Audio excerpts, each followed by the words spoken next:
Bom dia, boa tarde ou boa noite, a depender do horário que você esteja assistindo esse vídeo. Tudo bem com você? Eu sou o professor Fábio e no vídeo de hoje eu gostaria de trabalhar brevemente com conjuntos numéricos. Vamos lá?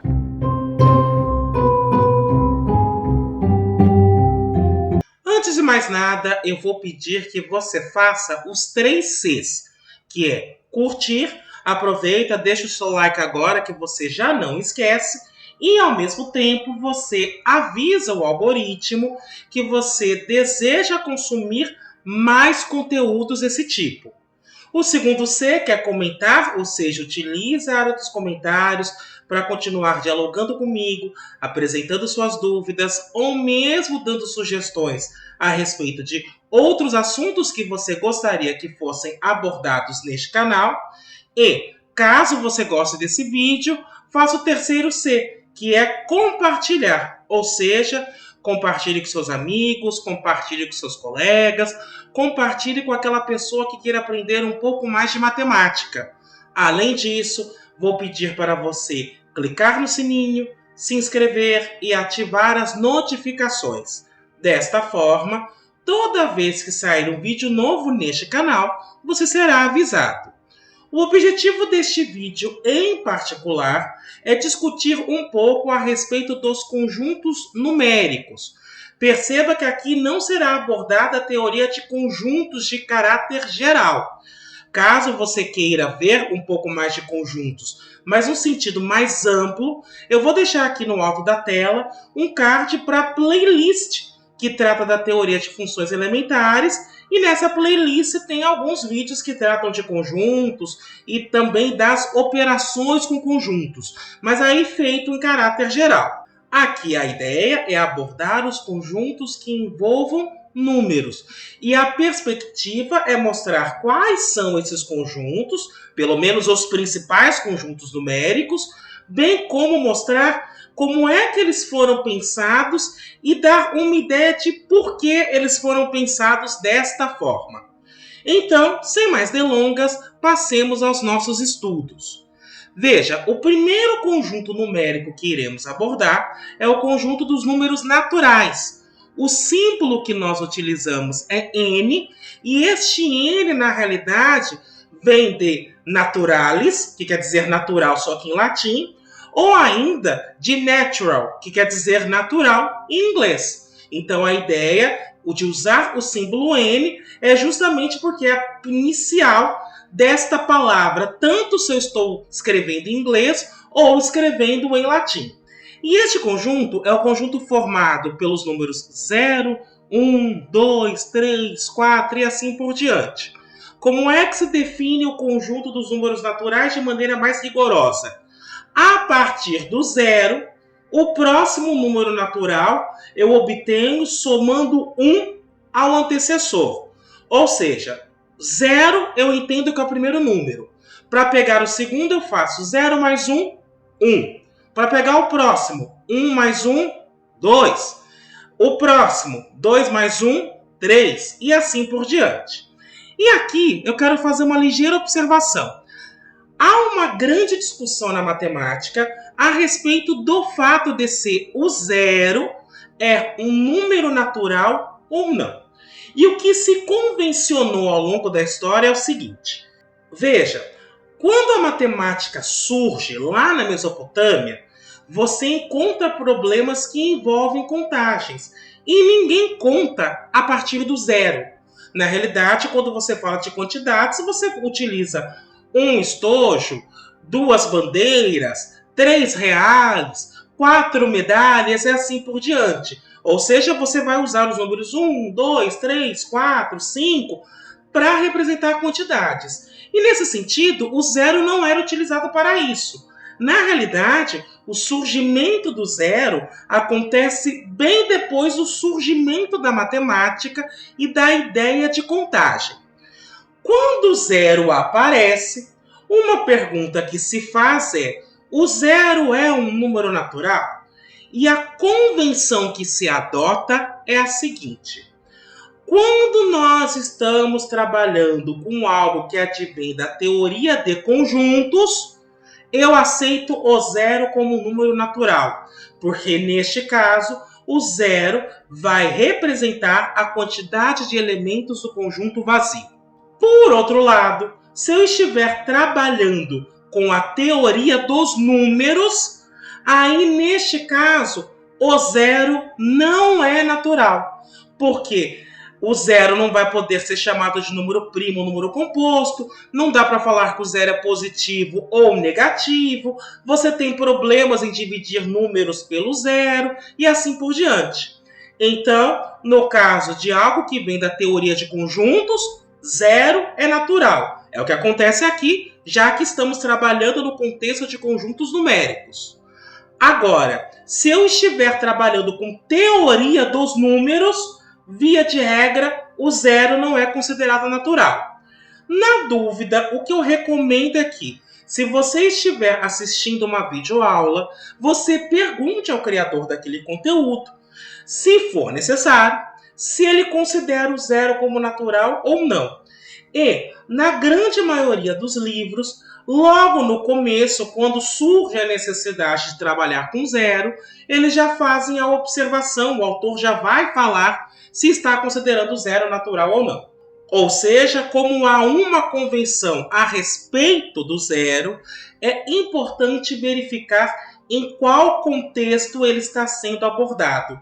No nosso caso, vou repetir novamente, o zero é um número natural, porque estamos trabalhando com conjuntos de números neste caso. Bem, uma vez superada essa questão, eu quero fazer uma outra observação a respeito dos números naturais. No conjunto dos números naturais, eu consigo definir duas operações, a adição e multiplicação. E aqui eu quero chamar a atenção para um detalhe. Quando eu falo que eu defino duas operações, eu estou dizendo que essas operações são fechadas no conjunto. Ou seja, se eu somo dois números naturais, o resultado continua sendo um número natural. Se eu multiplico dois números naturais, o resultado continua sendo um número natural. E essas duas operações, a adição e a multiplicação, apresentam algumas propriedades. Veja, dado três números naturais A, B e C, nós temos a primeira propriedade, que é a associatividade da adição, ou seja, se eu somo A com B e o resultado eu somo com C, é a mesma coisa que pegar A e somar com o resultado de B mais C. A segunda propriedade da adição é a comutatividade, ou seja, a ordem que eu somo dois elementos não interfere no resultado. A adição vai ter um elemento neutro, que neste caso é o zero, ou seja, todo número somado com zero dá ele mesmo. Já a multiplicação, ela também é associativa, ou seja, se eu faço o produto de A com B e depois multiplico por C, é a mesma coisa que pegar A e multiplicar pelo produto de B com C. Ou seja, isso não interfere no resultado. A multiplicação também é comutativa, isto é, a ordem que eu faço o produto não altera o resultado, ou seja, a ordem dos fatores de um produto não vai alterar o resultado. E também ela tem um elemento neutro, neste caso é o 1. Todo número multiplicado por 1 é ele mesmo. E além disso, eu tenho que a multiplicação é distributiva em relação à adição. Agora, uma coisa que eu quero observar é que, dado natural não nulo, o seu simétrico não existe nos naturais. Isto é, se o A é um número natural e ele não é zero, menos A não é natural. Ou seja, 1 é um número natural, mas menos 1 não é. 2 é um número natural, mas menos 2 não é. E assim por diante. É justamente porque nos naturais você não está considerando o que chamamos hoje de números negativos, que você não consegue definir a subtração nesse conjunto. Então veja, nos naturais eu só consigo definir de maneira fechada a adição e a multiplicação. Se eu precisar da subtração, eu preciso ter o simétrico. Mas como eu não tenho o simétrico de um número natural, dentro do próprio conjunto dos números naturais, eu vou precisar ampliar este conjunto para poder definir a subtração. E é isso que acaba levando, então, à construção do conjunto dos números inteiros, que é denotado por Z. E aqui tem mais uma curiosidade, porque, veja, usar a letra N para natural pareceu algo bastante imediato, mas você utilizar a letra Z para denotar inteiro não parece algo óbvio, não parece ter uma associação. E neste caso, a justificativa para usarmos Z é a seguinte. Historicamente, os primeiros matemáticos que começaram a sistematizar o conjunto dos inteiros e que viram utilidade para ele são matemáticos alemães. E, em alemão, a palavra número se escreve assim.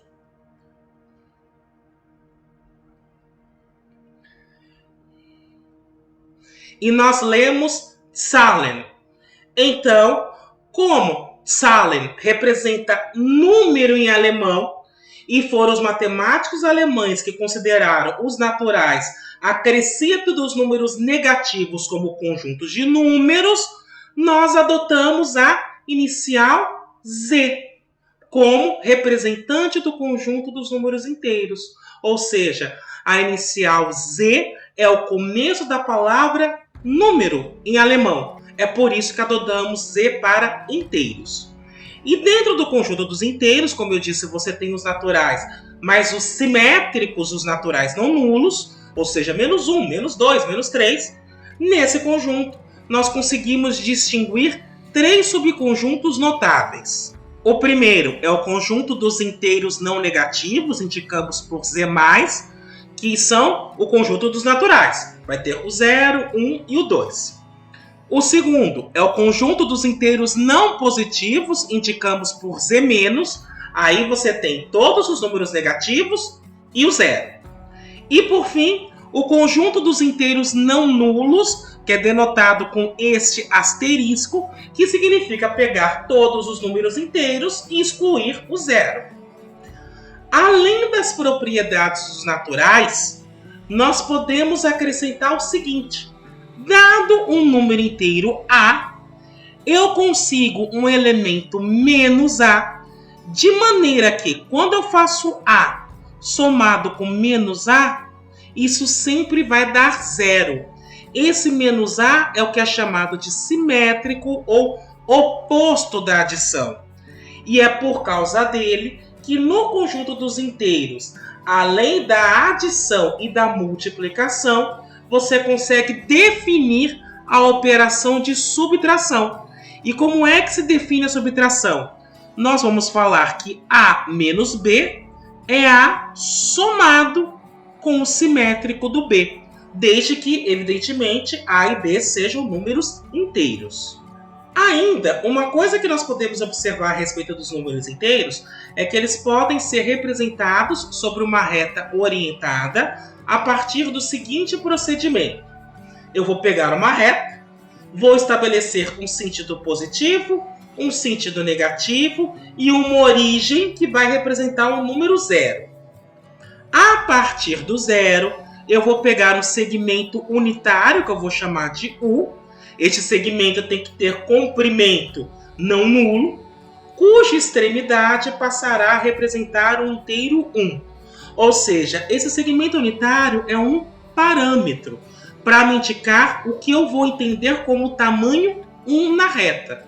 Ou seja, se de repente meu segmento unitário tem 2 centímetros, então quer dizer que naquela reta, toda vez que eu for contar de 1 em 1, eu estou considerando segmentos com tamanho de 2 centímetros. Se o meu segmento unitário eu adotar 3 centímetros, então na reta, toda vez que eu for contar de 1 em 1, eu vou considerar um segmento de 3 centímetros. E nesta reta, como é que eu marco os inteiros positivos? Veja, imagine que eu tenha um inteiro 2. Eu vou fazer o seguinte. Eu vou partir da origem, ou seja, do 0, na direção positiva da reta e vou contar 2 vezes o segmento unitário. Onde encerrar este segmento que eu estou construindo, eu vou marcar o número 2. Se eu quisesse marcar o número 10, então a partir do 0, eu vou marcar na reta 10 segmentos unitários. Onde terminar, eu marco 10. No caso do inteiro negativo, é similar. Por exemplo, se eu pego menos 2, eu farei o seguinte. A partir do 0, eu vou marcar 2 segmentos unitários, mas na direção negativa.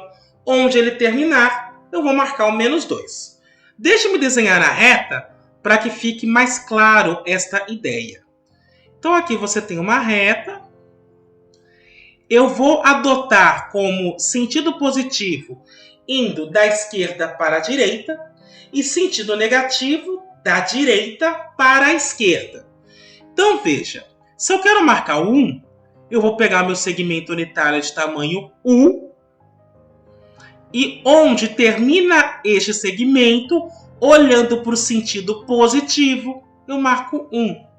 Se eu quiser marcar 2, então eu pego U mais outro segmento de tamanho U e onde termina, eu marco 2. E assim por diante.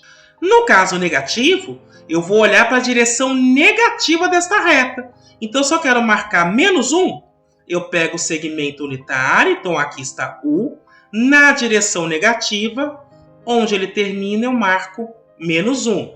Se eu quiser marcar menos 2, eu vou pegar 2 segmentos unitários, marcar de maneira concomitante, ou seja, um depois do outro. E aí, onde ele termina, eu marco menos 2. E assim por diante. Por fim, uma coisa que eu não observei sobre a reta é que para indicar a direção positiva, nós utilizamos uma setinha para dizer exatamente o que é que eu estou considerando como direção positiva. Ainda, no conjunto dos números inteiros, é possível definir o conceito de divisor. Nós vamos dizer que A é divisor de B, e aí indicamos desta forma, quando existir um inteiro C, tal que C vezes A é igual a B. Então vamos ver alguns exemplos para deixar isso mais claro. Veja, eu posso dizer que 2 é divisor de 12. Por quê? 12 é igual a 6 vezes 2. Eu posso dizer que 3 é divisor de menos 18. Por quê? Menos 18, neste caso, vai ser menos 6 vezes 3. Eu posso dizer que menos 5 é divisor de 20. Por quê? 20 vai ser menos 4 vezes menos 5. Eu posso dizer que menos 2 é divisor de menos 14. Por quê? Menos 14 vai ser 7 vezes menos 2. Ainda, eu posso dizer que 4 é divisor de 0. Porque o 0 é igual a 0 vezes 4. E aqui há uma curiosidade. Eu posso dizer que 0 é divisor de 0, com este conceito de divisibilidade. Porque, veja, o 0 ele pode ser expresso como 1 vezes 0. Então, eu posso dizer que 0 é um divisor de 0. Mas observe que 0 não é divisor de nenhum número não nulo. Por que eu estou falando que 0 não pode dividir 4? Porque se isso acontecesse, significaria que eu teria um número C inteiro, de maneira que C vezes 0 dá 4. E a gente sabe que isto aqui não acontece, porque todo número multiplicado por 0 dá 0. Portanto, 0 só é considerado divisor do próprio 0. De outros números não nulos, 0 não é divisor. E, mesmo assim, esta ideia de divisor ainda não está relacionada com a ideia de divisão. Porque, veja, quando você fala que 4 dividido por 2 dá 2, perceba que este resultado é único. 4 dividido por 2 só pode dar 2. não pode dar 1, não pode dar 3, não pode dar menos 1, ou seja, o resultado é único. No caso do zero, se eu admito que zero dá para dividir por zero, no sentido da divisão, eu tenho um problema. Porque, veja, o zero divide zero, porque como eu observei, zero é igual a 1 vezes zero. Mas zero também é igual a 2 vezes zero. Zero também é igual a menos 1 vezes zero. Então perceba que tem uma quantidade infinita de números que atende a essa condição. Por causa disso, zero, quando eu divido por zero, não dá um único resultado, ou não daria se eu considerasse a divisão para ele. Diante dessa impossibilidade, eu posso dizer que zero é um divisor de zero. Mas eu não posso aceitar a divisão entre esses dois números, porque eu não teria um resultado único. Neste caso, nós chamamos a matemática de indeterminação. É o nome que damos para isso. Agora, quando A é divisor de B, nós dizemos também que B é divisível por A, ou ainda que B é múltiplo de A. E aí, para um inteiro A qualquer, nós vamos indicar por DA o conjunto dos seus divisores e MA o conjunto dos seus múltiplos. Vamos fazer um exemplo só para deixar isso mais claro. Veja, eu vou no primeiro momento identificar os divisores de 2, divisores inteiros, neste caso, porque estamos considerando o conceito de divisibilidade para números inteiros. Assim, esse conjunto vai ser mais ou menos 1, mais ou menos 2.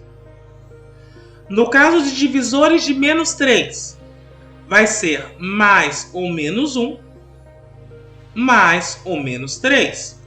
No caso de divisores de zero, como todo número inteiro divide zero, afinal, zero dividido por qualquer número dá zero, e no caso do próprio zero, o zero é um divisor do zero, então, por causa disso, o conjunto dos divisores do zero é o próprio conjunto dos números inteiros. Agora, no item D, os múltiplos de 2, ou seja, são todos os números que são divisíveis por 2.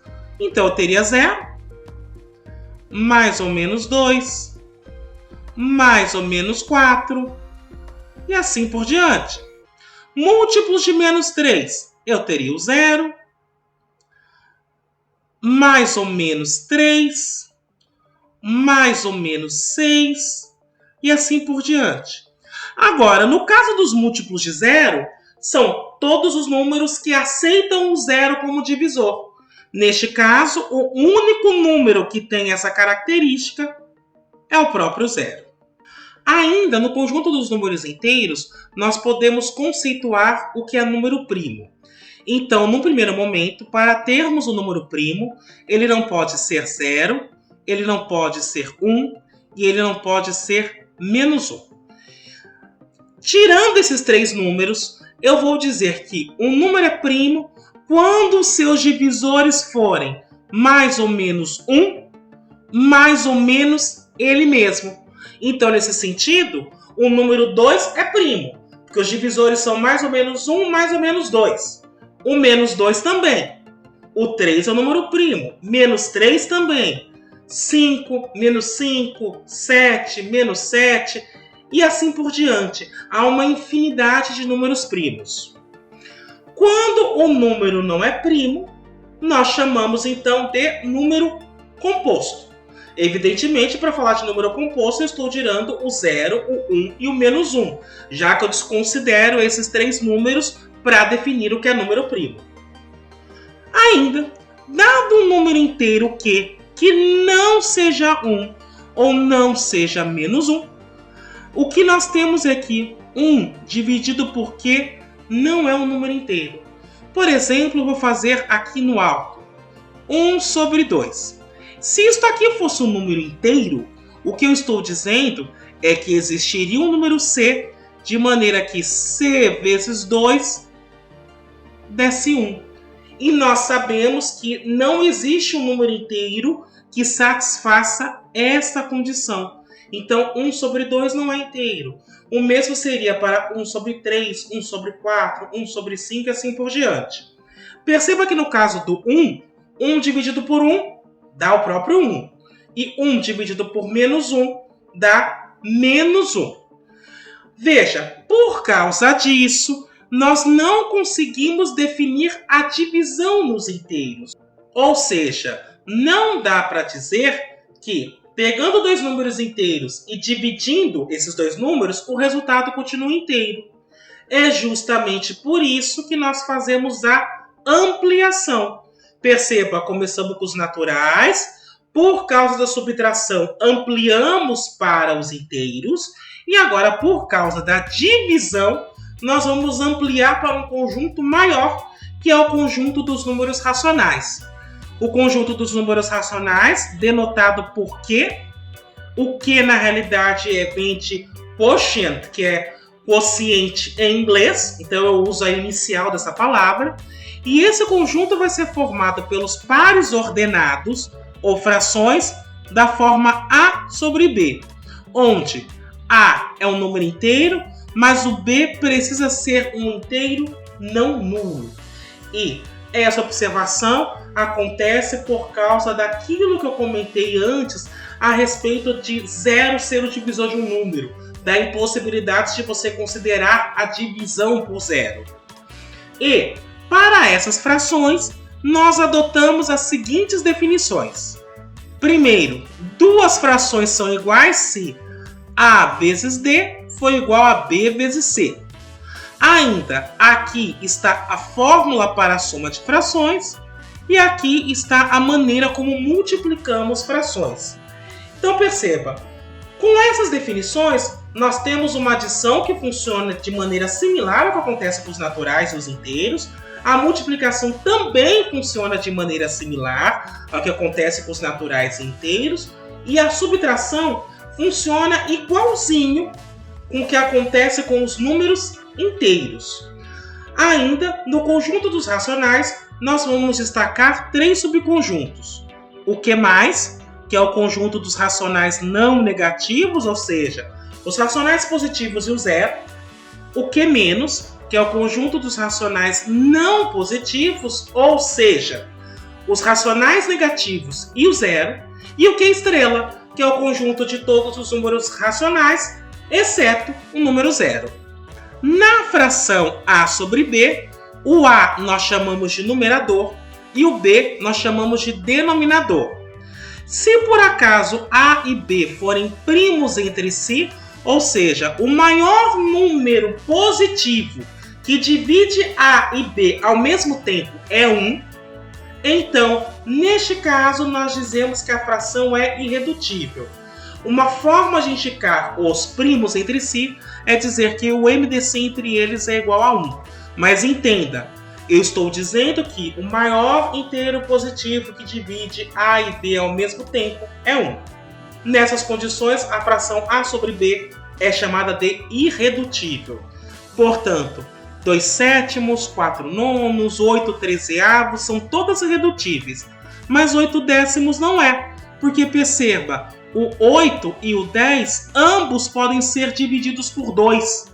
E aí, neste caso, o que costumamos fazer é um processo chamado de simplificação, que é dividir tanto o numerador quanto o denominador por este número em comum que divide os dois ao mesmo tempo. Neste caso, 8 dividido por 2 dá 4, 10 dividido por 2 dá 5. Perceba que entre 4 e 5 o maior divisor comum é 1.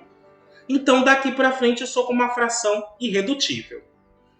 Ainda, eu quero observar um subconjunto dos racionais que é formado por todos aqueles cujos denominadores são iguais a 1.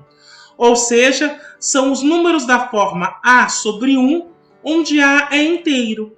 Perceba que A dividido por 1 é igual a A. Portanto, este conjunto, da forma como está definida, é o próprio conjunto dos números inteiros.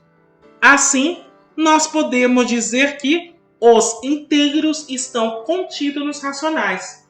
Da mesma forma, observando a formação dos números inteiros, nós podemos dizer que os naturais estão contidos nos inteiros. Além das propriedades válidas para o conjunto dos números inteiros, tem uma propriedade que vai ser exclusiva do conjunto dos racionais. É a seguinte: eu pego um número racional não nulo da forma A sobre B. Com este número, eu vou encontrar um inverso dele, ou seja, B sobre A. E este inverso tem a seguinte propriedade: quando eu multiplico AB por ele, o resultado dá sempre 1. E aí este inverso é o que nós chamamos de inverso multiplicativo. E é com base na existência do inverso multiplicativo que nós definimos a divisão entre dois números racionais, AB e CD, da seguinte forma: quando eu pego a fração AB e divido por CD, na realidade eu estou pegando AB e multiplicando pelo inverso multiplicativo de C sobre D. É aquela ideia do conserva a primeira fração, multiplica pelo inverso da segunda. Por fim, eu quero observar que o número racional, além de ser representado como um número natural, inteiro ou uma fração, ele pode ser representado por um número decimal. Só que no caso dos racionais, há duas possibilidades apenas. A primeira é: um número decimal tem uma quantidade finita de algarismos, ou seja, é o que a gente chama de decimal exata. Por exemplo, se eu pego 3 dividido por 1, isso dá 3. Se eu pego 2 e faço a divisão por 5, isso dá 0,4.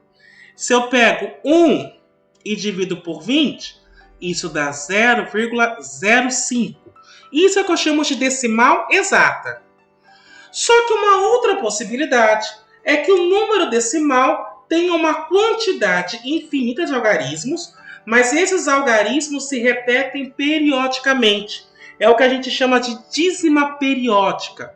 Por exemplo, se você faz 1 dividido por 3, você vai reparar que isso é 0,3, 3, 3, 3, e ele se repete indefinidamente.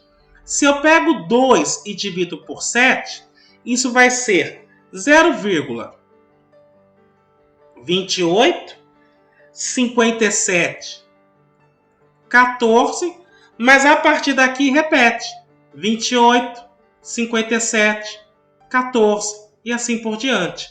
Ou seja, quando a parte decimal tiver um pedaço que se repete periodicamente, eu vou enfrentar uma dízima periódica. E se for uma quantidade finita de algarismos, aí eu estou enfrentando, ou seja, eu estou encontrando uma decimal exata.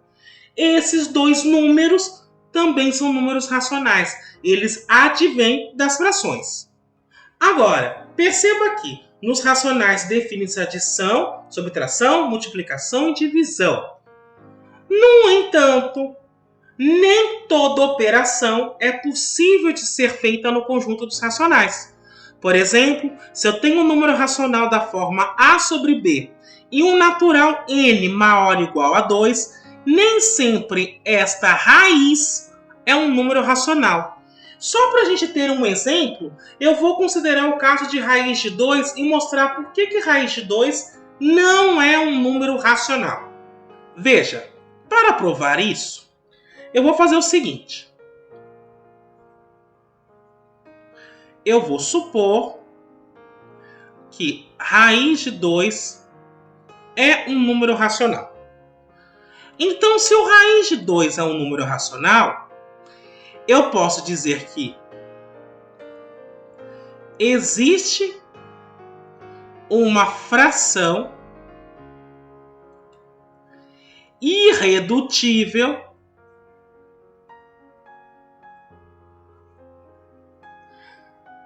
da forma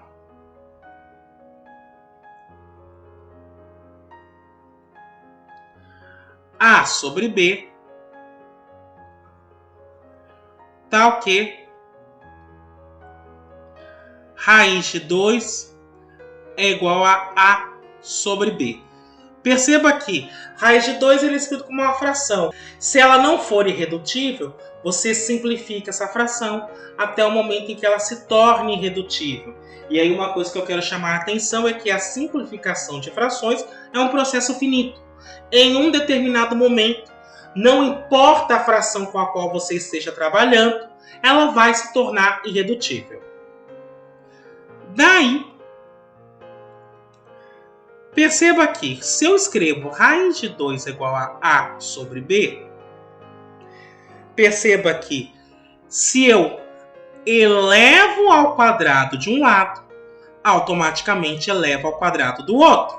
E aí perceba, a raiz de 2 ao quadrado dá 2. E do outro lado eu tenho A ao quadrado dividido por B quadrado. Agora, perceba que 2 ou 2 sobre 1, estou escrevendo aqui pontilhado, é a mesma coisa. E, por igualdade de frações, o produto cruzado vale. Então, daqui eu teria que A quadrado vezes 1, que é A ao quadrado, é igual a 2 vezes B ao quadrado. E logo, o que eu estou dizendo é que A ao quadrado é um número par. Porque todo número par é um número que é divisível por 2. 2B quadrado dá para dividir por 2. E por fim, se A quadrado é par, eu vou escrever aqui como uma estrela. Vou pedir apenas que você acredite nisso, depois eu mostro por quê, só para não perder o raciocínio. Se A ao quadrado é par, então o que concluímos é que A também é par. Agora, se o A é par, então o A é um múltiplo de 2. Então eu posso dizer que A é da forma 2 vezes M para algum M inteiro. Logo, eu quero observar o seguinte. A ao quadrado, como vimos, era 2 vezes B ao quadrado. Se o A é da forma 2M, então eu tenho que 2M ao quadrado é igual a 2 vezes B ao quadrado. Portanto, eu teria o seguinte. 2 ao quadrado, 4. M ao quadrado é igual a 2 vezes B ao quadrado. Aqui eu teria uma equação de primeiro grau. Passo 2 dividindo, e aí eu teria B quadrado é igual a 4 M ao quadrado sobre 2. Perceba que 4 dividido por 2 dá 2. Então, B quadrado seria igual a 2 vezes M ao quadrado. E aí, observe. Isso significa, então, que o B quadrado é par, porque ele é um múltiplo de 2. E, consequentemente, daqui eu concluo também, vou marcar como uma estrela, que o B é par. Então, deste modo, quando eu pego o maior divisor comum possível entre A e B, ele tem que ser, no mínimo, 2, já que 2 divide B e 2 divide A. E isso é um absurdo, porque, a princípio, eu estou considerando que A sobre B é uma fração irredutível. Logo, o maior divisor comum possível entre A e B deveria ser 1. Mas eu acabei de concluir que esse divisor é um número superior ou igual a 2. Daí eu tenho o absurdo ou a contradição. Portanto, o que eu estou concluindo é que raiz de 2 não pode ser um número racional. E isso, então, encerra esta demonstração. Agora, eu vou pegar aqui a parte que eu chamei de estrela. Não vou demonstrar, mas eu só vou indicar qual é a ideia. Veja, eu vou partir do seguinte pressuposto. Se o A é ímpar, então o resto da divisão de A Com 2, tem que dar 1. Ou seja, neste caso, o A vai ser um número da forma 2K mais 1 para algum K inteiro. 2K, porque esta é a parte do número que seria divisível por 2, e este 1 aqui seria o resto da divisão. Agora, se isso acontece, veja só, quando eu tenho A ao quadrado, isso é 2K mais 1 ao quadrado. Mas utilizando a propriedade de produtos notáveis, isso fica o quadrado do primeiro, ou seja, 4K ao quadrado, mais 2 vezes 2K, 4K vezes 1, ou seja, mais 4K, mais 1. E perceba, colocando 2 em evidência nesta parcela e nesta, eu tenho 2 vezes 2K ao quadrado, mais 2K mais 1. Isto que está entre parênteses, eu vou chamar de K', é um número inteiro. Ou seja, o A ao quadrado neste caso é 2 vezes K', que é um número inteiro, mais 1. E perceba, se o A ao quadrado tem esta cara, então o A ao quadrado também é ímpar. Portanto, o que eu estou observando é que, se o A for ímpar, ele ao quadrado continua ímpar. Agora, utilizando a equivalência lógica, ou seja, a contrarrecíproca, se eu nego a minha tese, eu nego a hipótese. Ou seja, negar esta afirmação implica na negação desta. Portanto, o que eu estou dizendo é que, se A ao quadrado é par, então o A também precisa ser par. É por isso que eu utilizo este fato na demonstração que acabamos de fazer. Então veja, nós chegamos do ponto de que, no conjunto dos racionais que engloba os inteiros e, consequentemente, os naturais, nós conseguimos definir adição, subtração, multiplicação e divisão sem problemas. A radiciação nem sempre é possível. Então você precisa ampliar este conjunto. E aí você amplia para aquilo que chamamos de conjunto dos números reais. O conjunto dos números reais é denotado por este R, que vem de real, que é real em inglês. E este conjunto é formado por todos os números com representação decimal, ou seja, todos os números racionais, acrescido das decimais não exatas e não periódicas, que é o que nós chamamos de número irracional. Portanto, o conjunto dos reais engloba todo o conjunto dos racionais, mais aqueles números cujas casas decimais não são exatas, ou seja, uma quantidade infinita, mas também não é periódica, não se repete. Portanto, nesse conjunto, você tem números como raiz de 2, o número π, este número aqui em particular, e mais uma infinidade de números. Uma forma de obter números irracionais consiste em calcular as raízes quadradas dos números primos positivos. Além disso, o que pode se mostrar é que, se eu tenho um número alfa irracional e R é um racional não nulo, então a soma deles, o produto e a divisão, tanto faz se é alfa sobre R ou R sobre alfa, tudo isso se torna número irracional. Além do conjunto dos números racionais, dentro dos reais, podemos destacar 3 subconjuntos.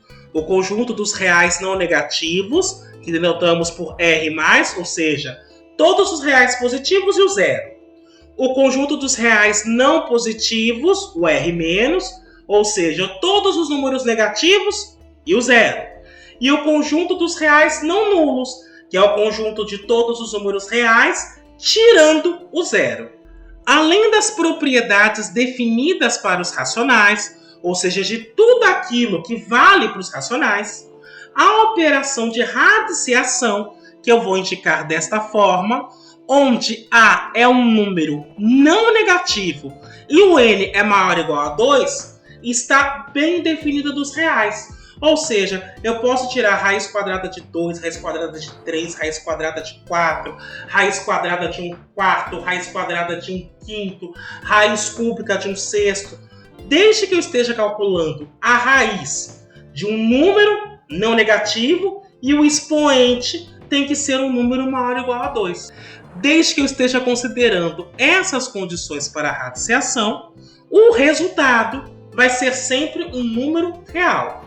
E da mesma forma que o conjunto dos números inteiros, os números não inteiros, eles podem ser representados por uma reta. Então, primeiro eu vou olhar para o conjunto dos números racionais, só para explicar como isso funciona. Veja, então aqui eu tenho a minha reta numérica,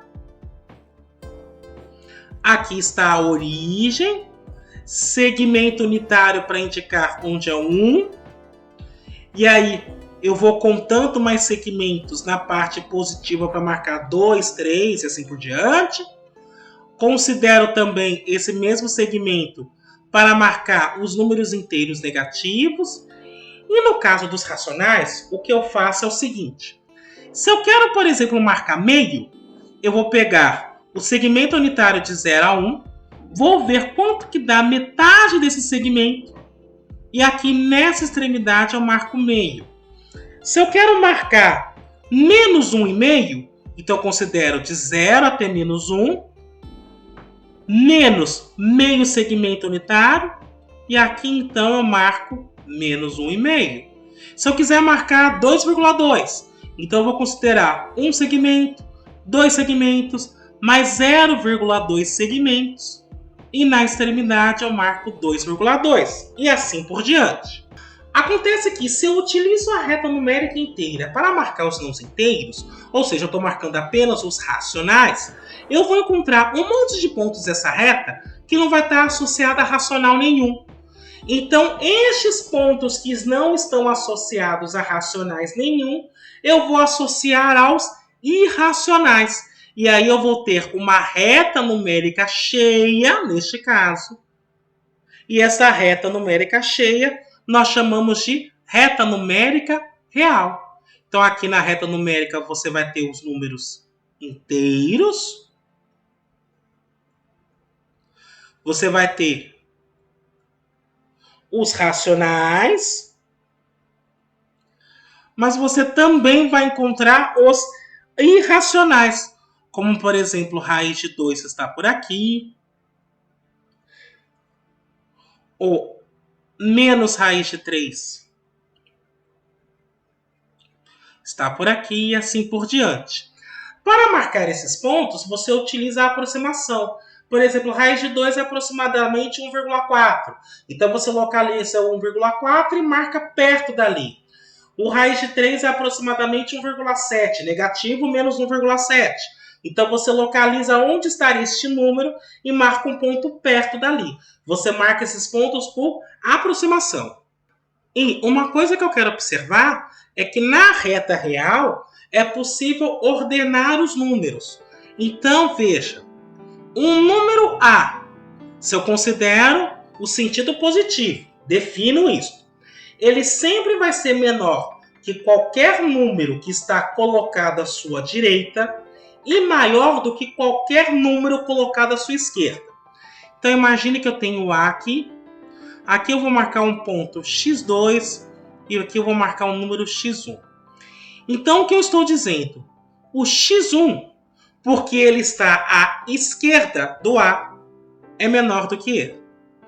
E o x2, porque ele está à direita do A, é maior do que ele. É assim que eu leio esta ordenação. Ainda dentro do conjunto dos números reais, por causa da sua representação em uma reta, eu consigo definir segmentos de retas específicos, que é o que eu vou chamar de intervalos. Então, dado dois números reais A e B, com A menor do que B, nós definimos o seguinte: o intervalo aberto de extremos AB é este conjunto de todos os números que são maiores do que A e menores do que B. E nós representamos ou entre parênteses ou com estes colchetes, como se fossem colchetes não para fechar o que está entre eles, mas indicando que eles estão abertos. A representação na reta, neste caso, se torna assim. Então aqui eu teria a reta, aqui eu teria a A e aqui eu teria o B. Como é aberto, eu represento sempre com uma bolinha aberta. E aí eu marco, então, destaco o que está entre eles. Ainda consigo definir o intervalo fechado, então deixe-me riscar aqui porque está errado. Neste caso é um intervalo fechado de extremos A e B. Agora perceba, o intervalo fechado eu não uso parênteses. Eu vou utilizar os colchetes, só que perceba que eles estão os dois voltados para os dois extremos, A e B. E neste caso, o intervalo fechado vai ser composto por todos os números que estão entre A e B, incluindo A e B. E para representar isso, eu indico agora com uma bolinha fechada. Então aqui estaria A, aqui estaria B, e aqui estaria então o intervalo entre eles. Ainda eu consigo definir o intervalo fechado à esquerda ou também aberto à direita de extremos A e B. É o conjunto de todos os números entre A e B, incluindo o A. E aí eu posso denotar desta forma ou desta. E na reta nós representamos assim. O intervalo é fechado no A, então aqui vai ter uma bolinha fechada, e aberto no B, então aqui é uma bolinha aberta. E aí eu pego todos os números entre eles. E por fim, eu consigo definir um intervalo fechado à direita ou aberto à esquerda de extremos A e B, que é o conjunto de todos os números entre A e B, incluindo o B.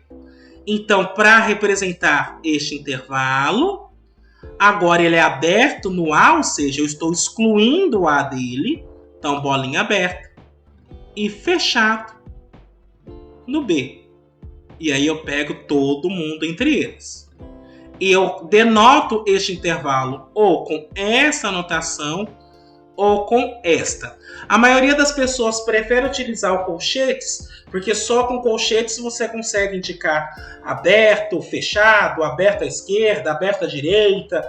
Você não precisa utilizar o parênteses. Mas a anotação que utiliza parênteses em alguns livros você encontra. E ainda, os números A e B definem os extremos inferior e superior do intervalo, respectivamente. Então eu vou marcar alguns intervalos, agora utilizando números mesmo. Veja, primeiro eu tenho um intervalo aberto, 2, 5. Então aqui eu marco o 2 com uma bolinha aberta, o 5 com uma bolinha aberta. E marco todo mundo entre eles. Intervalo fechado, menos 1, 4. Então eu teria aqui menos 1, aqui 4, como é fechado, bolinha fechada nos dois, e marco tudo que está entre eles. No item C, eu tenho um intervalo semi-fechado, porque perceba, ele é fechado numa extremidade e aberto na outra. Então o que eu faço? Marco os 2/5 fechado e marco 7 aberto. E aí eu vou marcar tudo entre eles. E por fim, no item D, eu tenho um intervalo aberto no menos 1/3, então a bolinha vai estar aberta. E fechado no raiz de 2, então a bolinha fechada no raiz de 2. E aí eu vou marcar todo mundo que está entre eles. Ainda, eu posso considerar como intervalos lineares, ou seja, pedaços da reta real, os intervalos infinitos, que são definidos desta maneira. Veja, eu posso ter um intervalo que vai de menos infinito até B, aberto em B. Ou seja, aqui eu estou pegando todos os números menores do que B. A representação na reta é a seguinte. Então aqui eu tenho a minha reta. Aqui está aberto no número B. E eu marco todo mundo que vem antes. Eu posso ter ainda um intervalo fechado infinito. Perceba que no item B o que eu tenho é todos os números menores ou iguais a B. Então aqui estaria a minha reta real. Aqui estaria o B fechado. E eu marcaria todo mundo que vem antes dele. No item C, eu tenho intervalo aberto em A, mas vai em direção ao mais infinito. Perceba, quando eu não marco a setinha, a convenção que se adota é que eu sempre vou ler o sentido positivo da esquerda para a direita. Ou seja, independentemente da setinha ou não, a setinha só reforça isso. Mas, se você não ver isso no livro, ou em alguma outra videoaula, ou em algum exercício que você esteja fazendo, a leitura que se faz é sempre: vou ver o sentido positivo da esquerda para a direita. Neste caso do item C, como é aberto no A, então aqui tem uma bolinha aberta, e eu marco então todos os números maiores do que A. Agora, se for um intervalo fechado, aí a bolinha fechada no A, e o que eu estou considerando são todos os números maiores ou iguais a A. Por isso que eu estou indicando A até mais infinito. Esse símbolo aqui é o símbolo do infinito. E por fim, se eu considero algo que vem de menos infinito até mais infinito, aí eu estou considerando toda a reta real. E, portanto, eu estou considerando tudo. É assim que eu vou denotar esses intervalos infinitos. Agora, como intervalos eles são subconjuntos de números reais, eu vou mostrar como é que você faz a união ou interseção entre intervalos do ponto de vista gráfico. Então, neste exemplo, eu vou ter um intervalo fechado de 0 até 3 e um intervalo fechado de 1 até 4. E aí eu vou determinar a união B e a interseção B. Veja, então aqui eu vou marcar o meu conjunto A. Tá aqui a reta real. Vou marcar 0. E aqui na frente eu vou marcar o 3. Conjunto B. Intervalo fechado de 1 até 4. Só que como eu vou usar como comparação, se o 0 está aqui, eu vou marcar uma unidade para frente do 0 e o 4, uma unidade para frente do 3. Então o intervalo que eu tenho é aqui e aqui. Agora eu vou fazer a união B. Perceba que se eu estou considerando união, basta estar em um dos conjuntos. Então eu vou fazer esses segmentos de reta para me ajudar a enxergar os limites do intervalo. E basta figurar em um dos conjuntos. Perceba que de 0 até 1 está no A, fechado aqui no 0. De 1 até 3 está nos dois intervalos. E de 3 até 4, fechado no 4, está em B. Portanto, este aqui vai ser o intervalo fechado, de 0 até 4.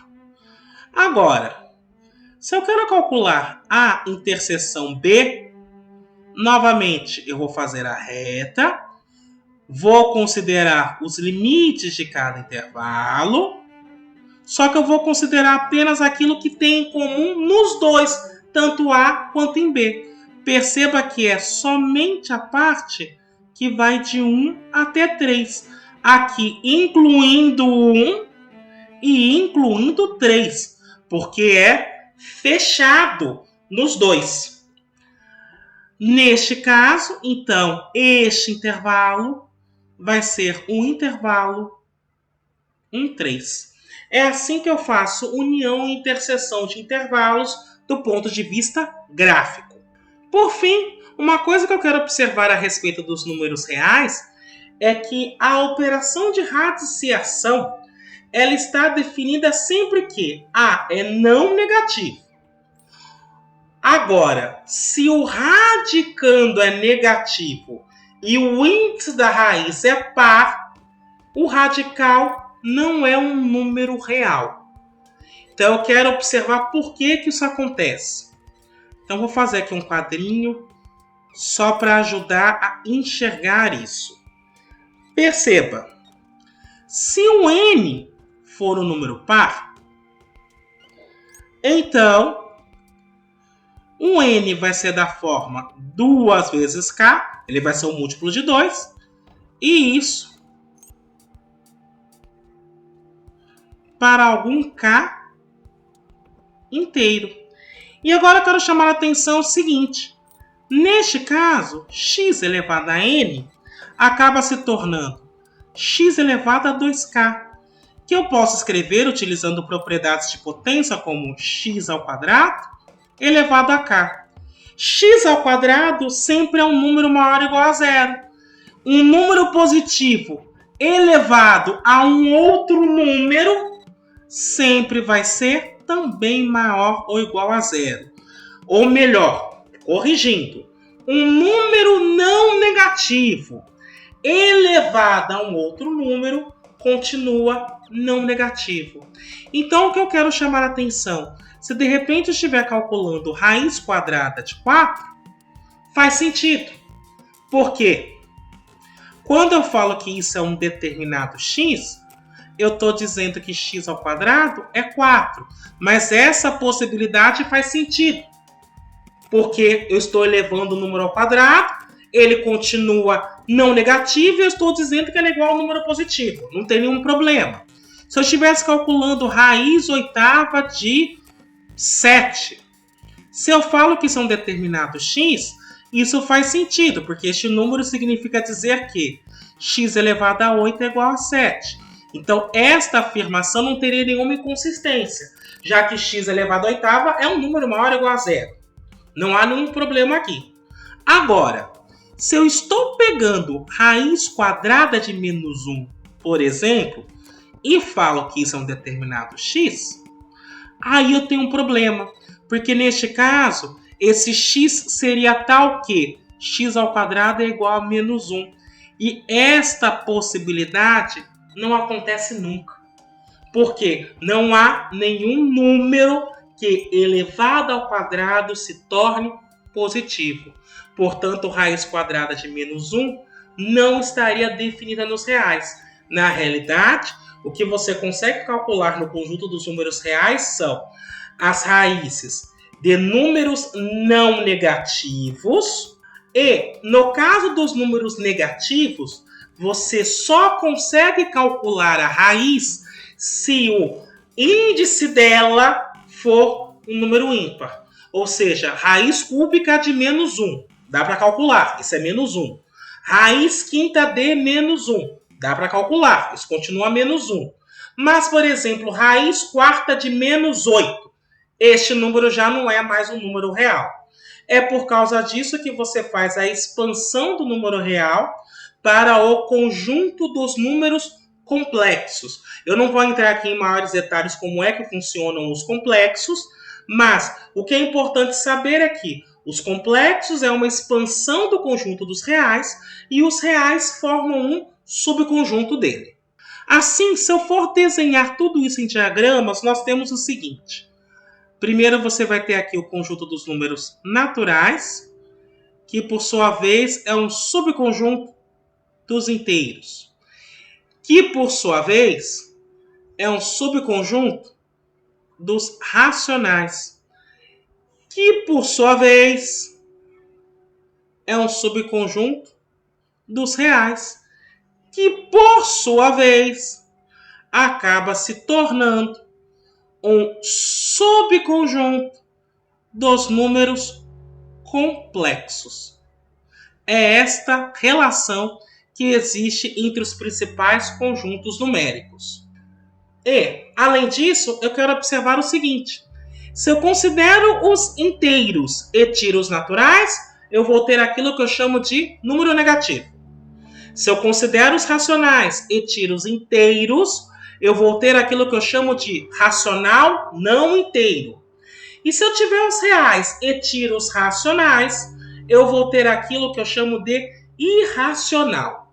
E por fim, só para dar nome, embora eu não tenha escrito aqui, se eu pego os complexos e tiro os reais, na realidade os números que me sobram são chamados de números imaginários. É o nome que se dá a eles, mas aí tem toda uma conceituação necessária para entender como é que eles funcionam, por que é este nome que é dado, como é que eles são representados, como é que nós operamos com eles. E para não fugir do escopo deste vídeo, que é mais uma apresentação dos conjuntos numéricos, eu não vou me deter muito sobre os números complexos. E para finalizar a nossa conversa, eu só quero relembrar quais operações estão definidas em cada conjunto. Quando eu falo definida, é no sentido de, na hora que eu pego dois elementos daquele conjunto e faço a operação, o resultado continua naquele conjunto. No caso dos naturais, é possível apenas somar e multiplicar. Para você ganhar a subtração, você estende para os inteiros. Para ganhar a divisão, você estende para os racionais. Para ganhar a radiciação de números reais positivos, você estende para os reais. E por fim, para você ganhar a radiciação de maneira geral, aí você vai estender para o conjunto dos números complexos. Bem, era isso que eu gostaria de discutir com você hoje. Espero que tenha sido bastante proveitoso. Eu me despeço por aqui e te aguardo no próximo vídeo. Um abraço!